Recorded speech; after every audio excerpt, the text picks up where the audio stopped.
Est-ce que tu savais que ton tatouage pouvait faire bugger ta montre connectée? Je sais, ça paraît bizarre, mais c'est vrai. Que ce soit une Garmin, une Apple Watch, une montre Coros ou une Pixel Watch, c'est la même chose. Elles utilisent toutes le même principe pour mesurer ton rythme cardiaque. Mais alors, pourquoi nos montres ont-elles du mal à fonctionner à cause d'un simple tatouage? Eh bien, pour capter ton flux sanguin, les appareils utilisent un capteur à lumière verte. Le problème, c'est que l'encre du tatouage, sa couleur, son motif ou encore sa saturation peut bloquer la lumière et donc afficher de mauvaises informations. Cette petite lumière verte peut également croire que ta montre n'est pas portée et elle se verrouille automatiquement puisqu'elle capte la couleur noire de ton tatouage. Après, tout dépend de l'intensité de ton tatouage. Si t'as simplement un petit point sur le poignet, ça va, mais si t'as un dragon du Népal entièrement rempli, là ça risque d'être un peu plus compliqué. Mais bon, avoir ce genre de problème avec des montres qui coûtent parfois plus de 1000 €, ça fait mal.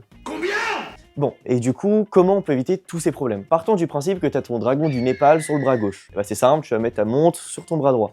Et s'il est que sur l'extérieur de ton bras, tu vas mettre ton capteur à l'intérieur. Bon, et là vous allez me dire merci Sherlock, mais j'ai autre chose pour vous. Tu peux utiliser une technique plus DIY en posant un petit bout de scotch pour berner ta montre. En gros, la couleur du scotch se rapproche de celle de ta peau et donc la montre va croire qu'elle est sur une peau non tatouée. Ouais, je sais, c'est un peu paradoxal pour une montre qu'on achète pour sa fiabilité. Au niveau des fabricants, le problème est pris très au sérieux. En octobre 2025, Google a sorti sa Pixel Watch 4 avec des nouveaux capteurs qui captent les tatouages. Et pour la majorité des gens qui ont testé cette montre, leur problème est réglé. Donc si tu veux aller courir avec ton super dragon du Népal tatoué, bah maintenant c'est possible.